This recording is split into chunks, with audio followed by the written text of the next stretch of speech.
Hello my loves, it's Liz Ann here from High Vibes Life, helping you make the rest of your life the best of your life. And if you haven't already, please subscribe and hit the bell so you don't miss any of my upcoming videos. So I get a lot of questions from women who claim that they have a narcissistic partner and they feel just torn up inside. They're watching videos out there saying you need to leave that person and it'll never get better. And yet there's a part of them that is torn because they love them, or it just, having to leave somebody and uproot your whole life like that just feels completely overwhelming. But yet they want to do the right thing. They're not sure, should I leave them? Should I stay with them? First of all, I wanted to address the whole idea of narcissism. There is so much out there on YouTube about narcissism. And I've said this before, people are almost on a witch hunt. It's almost like a modern day witch hunt to spot the narcissist and then to completely let them know that you're not going to just completely cut them off. And while I feel like it's important to understand narcissistic behaviors, I also feel like it's important to remember that narcissism and any other label you have out there is just that. It is a label that people have put on a certain set of behaviors. It has come to a place where narcissism has gotten this huge bad rap, and people that have any kind of tendencies, narcissistic tendencies, are being completely demonized. So I feel like that can be very unhealthy when you just take the approach as I'm going to find out if I have a narcissistic spouse, and then you get online and you start listening to everybody and you're like, oh my gosh, yeah, that's what they do, yeah, oh my gosh, and you get sicker and sicker and you think, oh, they're a narcissist, and then you hear everybody about how abusive they are and how manipulative they are, and then you start looking at your spouse with all this suspicion and they're behind their motives, and that you believe that everything they do is calculated, and you begin to get in this turmoil over, I'm married to a narcissist and everybody's saying I need to leave this narcissist, and it causes this turmoil inside of you. So if you find that that is you, I'd like you to watch my video on how to live peacefully with a narcissist.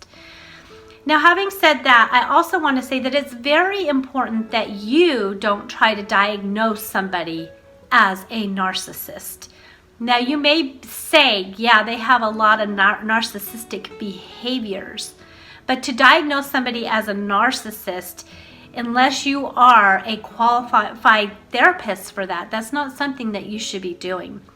As far as somebody having a narcissistic personality disorder, everybody, just about everybody, has narcissistic behaviors at some time or another.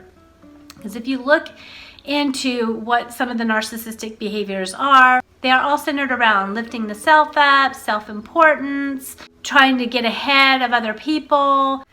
So what I'm finding is when I listen to videos and I listen to people that are on there saying, I was married to somebody that's very narcissistic, and they're telling their horror stories of how abusive they were, I'm finding there is a lot of sociopathic behaviors that they're describing, and psychopathic behaviors that a lot of these women are describing. So it goes beyond the diagnosis of just narcissism.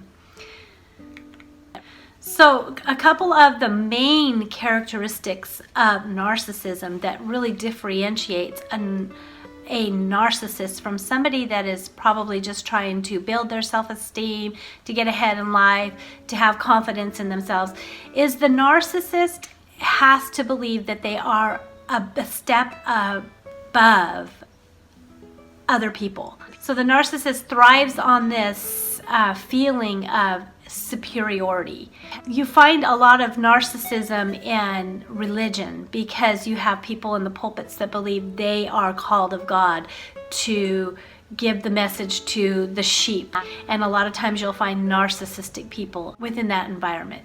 You also find a lot of narcissism within politics, within people that run for political position. You also find a lot of narcissism in the medical field and in people that are psychologists and doctors, and any time where somebody is trying to position themselves in a place where I can help you get better, there is a high probability that there's a lot of narcissistic behavior within that person. If you're trying to research and diagnose somebody on narcissism, I wouldn't allow YouTube to be your sole source of research. I would get some very credible books, go to a bookstore, sit down and read some books. I would get the DSM manual and look at the different characteristics, and I would really think it through, and maybe even talk to your own therapist if you have one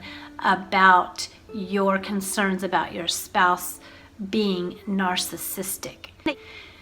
Now, if you are pretty confident that your spouse or the person that you're with, your partner, is narcissistic, then the next thing that you need to ask yourself is, are they abusive? Because it's one thing to be narcissistic, to have an inflated sense of ego, and to not really be able to empathize with other people. Those are the two main characteristics of a narcissist. And that in and of itself can be irritating. They need to have that feeling of superiority over somebody at all times, because that's what feeds their energy. That's what feeds them and makes them feel like life's worth living, is when they feel like they are above somebody or a group of people. So knowing this and knowing that that's not likely going to change is important, because it's important in your decision of whether or not to leave or to stay. So you need to understand their behaviors, and then you need to understand how to deal with their behaviors in a healthy way. When you nail those two things down, you can have a working relationship with a narcissist. In any relationship, your power lies in your decision of how much of yourself you're going to give away or reveal or confide into that relationship. If a relationship does not feel safe, your power lies in how much of myself am I going to open up to this person. But the problem is, so many women out there that are coming to me and they're frustrated and they want to know what to do and they want to stay in their relationship. The thing is they have not built a healthy relationship yet with their self.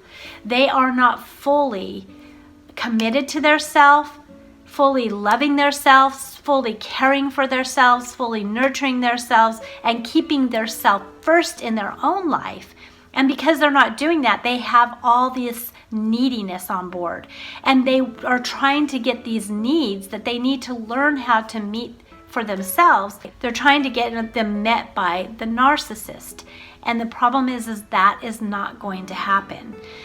And so if that's what you're looking for, what's going to happen is you're going to probably end up leaving them if you don't first address your own needs and address your own self-love and building yourself up from the ground up. What's going to happen is you probably will end up leaving them, and you'll end up in another narcissistic relationship, or you'll completely stay out of relationships out of fear of ending up in another narcissistic relationship.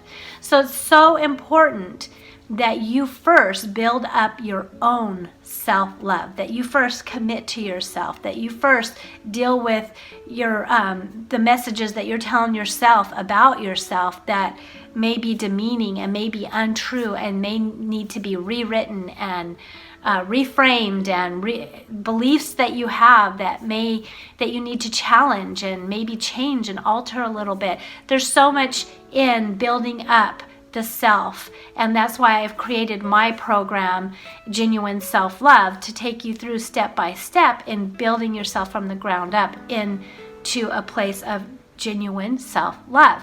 Because it's only from that space, when you are really on board with yourself, when you really have genuine self-love nailed down and you feel completely at home in your skin, completely committed to yourself, completely like I've got my back, and completely like I love myself, and like you're not going to tear yourself down. You're your own best friend, just like you wouldn't a best friend go over to them and start tearing them down, tell them what everything's wrong with them.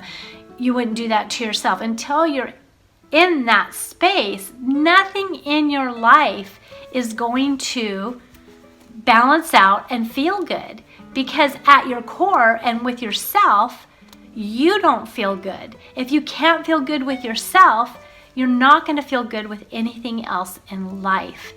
And so it's important and imperative that you first learn to love yourself genuinely.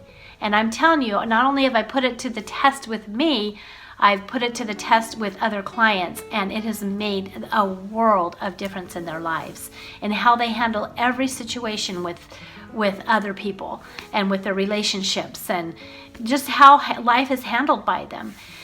So it's going to be really super important that you learn to love yourself if you're going to have a healthy relationship with anybody. And as far as with the narcissist, whether or not you should stay or you should leave, that is completely dependent on the level of abuse that's there. If they are physically abusing you, you got to get out of there. If they are mentally tormenting you, you got to get out of there.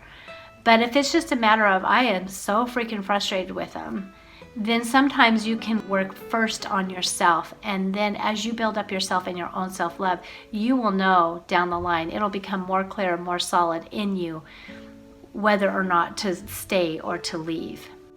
So I hope this has been helpful. Please give this video a thumbs up, and if you know anybody that could use the help from this video, please share it with them. Thank you for stopping by and taking your time to hear my ramblings.